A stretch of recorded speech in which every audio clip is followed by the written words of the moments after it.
warahmatullahi wabarakatuh. Saya Nurfaidia Rahma dengan NIM 12016190008 ingin memaparkan materi mengenai bersyukur. Nikmat dari Tuhan hanya bisa dirasakan sedikit dan sebentar. Kalau terlalu banyak, sudah tidak terasa lagi nikmatnya. Contohnya, ketika kita makan es krim 1 gelas dengan 1 drum, 1 ember. Nah, apa sih rasanya perbedaannya antara kita makan es krim 1 gelas dengan 1 ember tersebut? Perbedaannya ialah ketika kita memakan es krim 1 gelas, kita akan merasa menikmatinya, kita merasa nih es krim enak banget gitu ya. Tetapi ketika kita makan 1 drum es krim itu, kita akan merasa kembung, merasa mual, merasa enak. Nah, itulah nikmat dari Tuhan akan terasa lama apabila kita selalu bersyukur. Orang yang pandai bersyukur, hidupnya bahagia. Tetapi, kebalikannya, orang yang tidak pandai bersyukur atau orang yang tidak bersyukur, maka hidupnya tidak bahagia atau merasa kurang gitu. Adapun syarat-syarat bersyukur. Yang pertama, hati tidak merasa memiliki dan merasa dimiliki, karena segala sesuatu di dunia ini adalah milik Allah. Segala sesuatu yang kita miliki hanyalah titipan Allah semata dan tidak akan abadi. Karena semua hanya titipan Allah, sebaiknya tidak bersikap sombong atas apa yang dimiliki. Orang yang tidak memiliki iman yang kuat biasanya hidupnya sengsara dan mempunyai ciri-ciri memiliki sifat sombong, kemudian selalu minder, kemudian melihat orang lain sukses, orang lain berjaya, itu iri.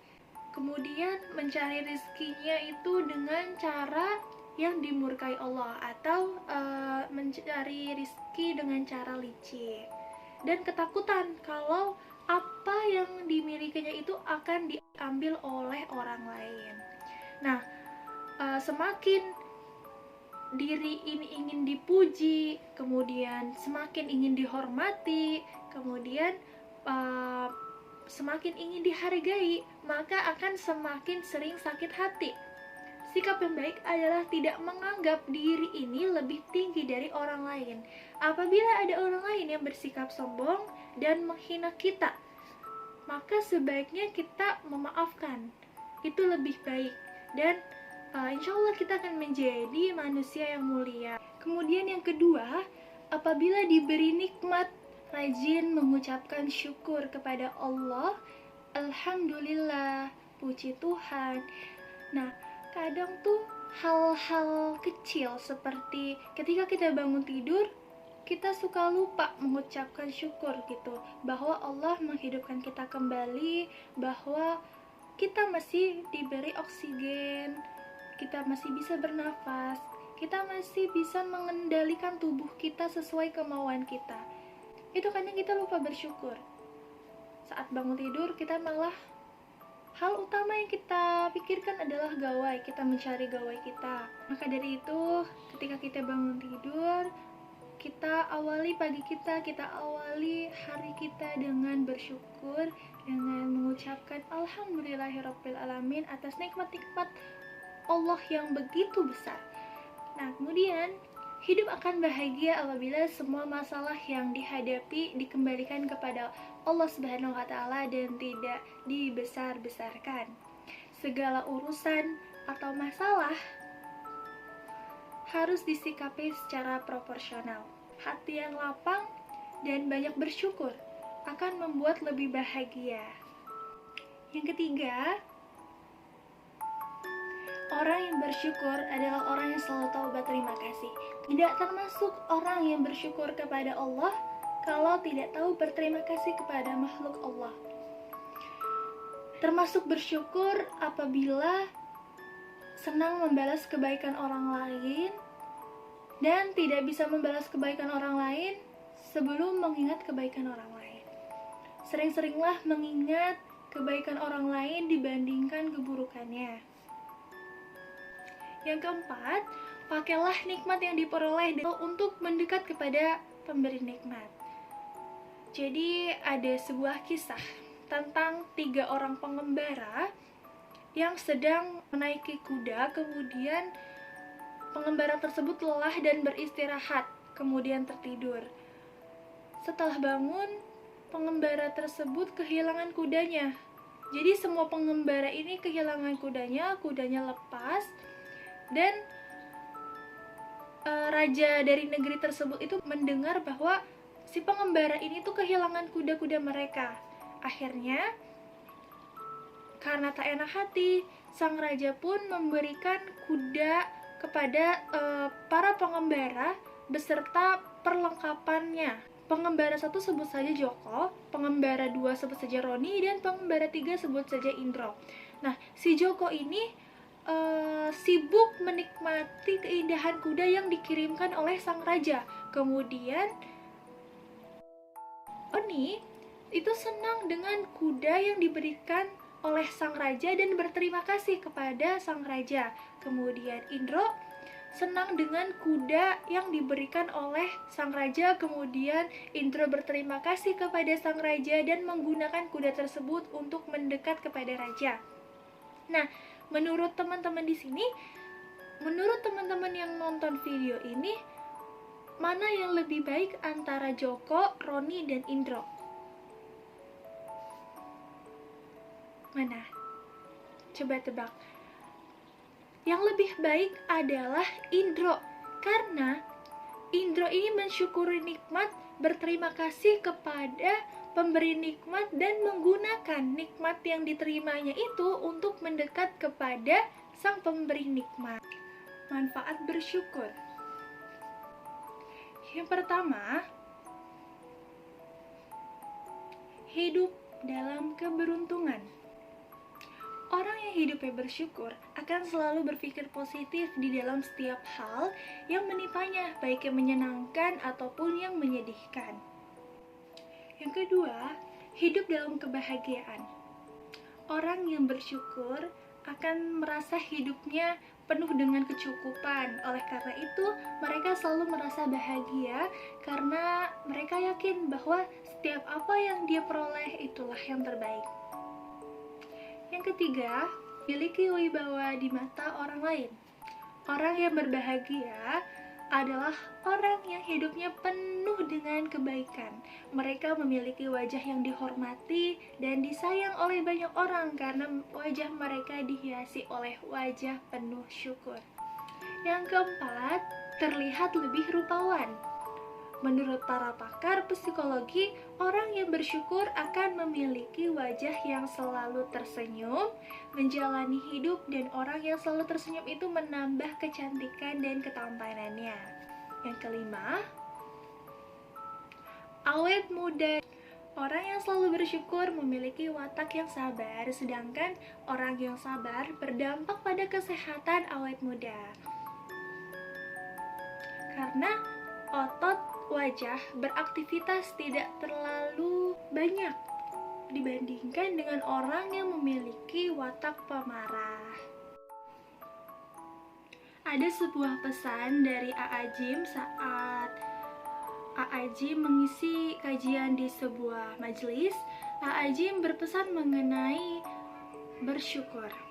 Yang pertama, ingatlah dan mendekatlah kepada yang menciptakan kita, yaitu Allah Subhanahu wa Ta'ala. Yang kedua, tingkatkanlah selalu keinginan dan kemampuan berbuat baik sebelum ajal menjemput kita. Dan yang terakhir atau yang ketiga, ingatlah 3M. Apa itu 3M? Mulai dari yang kecil, kemudian mulai dari diri sendiri, dan mulai dari sekarang.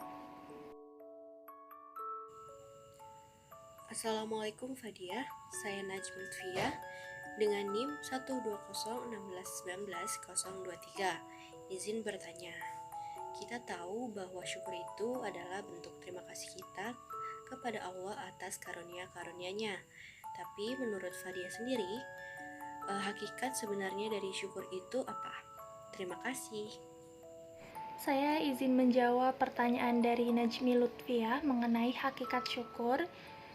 dalam Quran surah ke-14, yaitu surah Ibrahim ayat ke-7, dan ingatlah ketika Tuhan memaklumkan, sesungguhnya jika kamu bersyukur, niscaya aku akan menambah nikmat kepadamu, tetapi jika kamu mengingkari nikmatku, maka pasti azabku sangat berat. Ya, bersyukur kepada Allah itu ada 3 cara, yaitu bersyukur dengan hati, kemudian bersyukur dengan lisan, dan bersyukur dalam sikap perilaku atau perbuatan. Yang pertama, bersyukur dengan hati. Bersyukur dalam hati ialah dengan cara membentuk keyakinan dan keinginan dalam diri untuk menjalani kebaikan atau kebajikan yang telah diperintahkan dan tidak gampang gitu memperlihatkan bentuk nikmat yang telah Allah berikan pada kita semua atau kepada setiap orang. Yang kedua, bersyukur dengan lisan. Adapun syukur dengan lisan yaitu dengan memperbanyak puji syukur kepada Allah sambil membaca alhamdulillah, zikrullah. Kemudian yang ketiga, bersyukur dalam sikap perilaku atau perbuatan. Nah, adapun bersyukur dalam bentuk sikap tingkah laku dan perbuatan ini adalah dengan menjadikan nikmat-nikmat yang telah Allah berikan kepada kita semua sebagai sarana amal ibadah, serta menjaga diri dari terceburnya ke dalam kemudorotan atau ke dalam maksiat. Nah, ketahuilah seseorang tidak dikatakan bersyukur selagi belum mampu menjadikan nikmat yang telah ia terima sebagai sarana untuk mahabbah atau mencintai Allah, bukan untuk kesenangan-kesenangan yang bersifat pribadi. Bila ia menjadikan nikmatnya justru sebagai sarana terhadap hal-hal yang Allah murkai, sesungguhnya ia benar-benar telah mengkufur nikmatnya, sebagaimana bila ia menganggurkan nikmat tersebut, karena artinya ia telah menyia-nyiakan kesempatan yang telah Allah berikan padanya untuk menggapai kehidupan yang bahagia. Assalamualaikum Fadia, saya Sepia Febrianti dengan NIM 126161999007. Izin bertanya perihal dengan syukur. Jadi sekarang ini banyak banget orang-orang yang merasa insecure, terutama perempuan. Jika perempuan ini melihat perempuan lain yang lebih dari dirinya, mereka itu langsung akan merasa insecure. Nah, bagaimana nih solusinya agar kita itu tidak insecure lagi dan lebih ke bersyukur aja? Sekian, terima kasih. Saya izin menjawab pertanyaan dari Sepia Febrianti mengenai solusi atau cara agar mengubah rasa minder kita, rasa insecure kita menjadi lebih bersyukur. Ya, benar, seperti yang dikatakan oleh Sepia, banyak perempuan sekarang ya yang merasa dirinya itu kayak kurang gitu dari perempuan lainnya. Banyak sekali ya yang merasa insecure. Kadang saya pun demikian gitu. Nah, proses untuk mengurangi pola pikir insecure itu tidaklah mudah. Mungkin sehari 2 hari itu bisa saja saya berhasil, tapi hanya dengan sedikit trigger sederhana. Nah, kemudian saya kalah lagi, insecure lagi, tidak percaya diri lagi, kemudian saya menarik diri lagi. Maka saya mencoba mencari tahu terlebih dahulu nih, Sep, apa sih yang membuat rasa insecure itu muncul gitu. Apakah saya lebih bodoh dari orang lain? Apakah saya tidak cantik? Atau saya tidak berprestasi seperti perempuan-perempuan lainnya? Nah, kemudian dari introspeksi diri, kita lihat bagaimana jawabannya. Apakah semua pertanyaan-pertanyaan negatif itu diri kita jawab iya atau tidak? Jika iya, maka kita harus bertanya lagi, apakah benar saya bodoh? Terus selama ini saya sekolah dari SD sampai kuliah itu pencapaiannya apa gitu? Pencapaian kecil apa yang membuat saya senang? Nah, terus pertanyaan dari tidak cantik, Apa benar saya tidak cantik? Bukankah menjadi cantik itu bukan yang hal terpenting gitu? Cantik itu kan relatif gitu, sesuai orang yang melihat kita. Jadi cantik itu tidak bisa tidak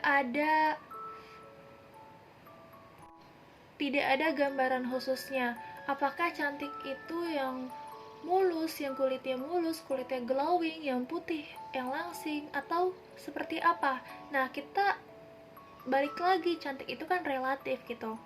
Nah, dari pertanyaan-pertanyaan sebelumnya, itu kita bisa mulai menyadari bahwa apa yang kita miliki itu ya nggak seburuk itu. Nah, mengapa kita tuh bisa insecure? Ya karena kita tuh selalu membandingkan diri kita dengan orang lain. Dan itulah yang membuat kemampuan kita nih tidak berarti di mata sendiri. Padahal ada banyak hal yang bisa kita lakukan, tapi orang lain tidak. Nah, maka dari itu kita harus bisa mulai merinci apa saja hal baik yang kita miliki, berkah apa yang Allah berikan gitu. Gitu, Sepia. Mungkin untuk solusinya sih ya, untuk poin-poinnya, solusi yang pertama itu cari tahu penyebabnya. Masa iya sih nggak ada penyebab kenapa bisa insecure gitu. Kemudian yang kedua itu perhatikan lingkungan sekitar kita. Pilih-pilih dalam menempatkan diri. Karena kita nggak bisa menghentikan orang lain, tapi kita bisa mengontrol diri kita sendiri. Yang ketiga itu bersyukur. Sekali-kali kita harus melihat ke bawah. Jangan kita melihat ke atas terus. Yang keempat, kita itu adalah perempuan limited edition. Kita tuh punya hal unik gitu. Masing-masing perempuan pasti memiliki keunikannya sendiri. Jadi ya kita cukup jadi versi terbaik dari diri sendiri aja. Assalamualaikum warahmatullahi wabarakatuh. Saya Dinda Putri Rahmawati dengan NIM 1201619015 ingin bertanya, bagaimana cara kita bersyukur dan keadaan kita sendiri tanpa membandingkan keadaan orang lain yang lebih susah dari keadaan kita? Terima kasih. Saya izin menjawab pertanyaan dari Dinda Putri. Tadi kan Dinda Putri bertanya mengenai bagaimana cara bersyukur dengan keadaan sendiri tanpa membandingkan keadaan kita dengan keadaan orang lain yang lebih susah dari kita. Nah, saya suka nih pertanyaan ini karena ada penegasan tanpa membandingkannya dengan keadaan orang lain yang lebih susah dari kita. Ya, stop atau berhenti membandingkan. Sangat penting kaitannya dengan bersyukur ya. Kalau menurut saya pribadi, jawabannya adalah self acceptance atau penerimaan diri. Menerima diri sendiri apa adanya dan apa anehnya adalah kunci. Self-acceptance is an individual's acceptance of all of his/her attributes, positive or negative. Morgan Doe and Colleagues 2014. Tentu sangat mudah bagi manusia untuk membandingkan dirinya dengan orang lain.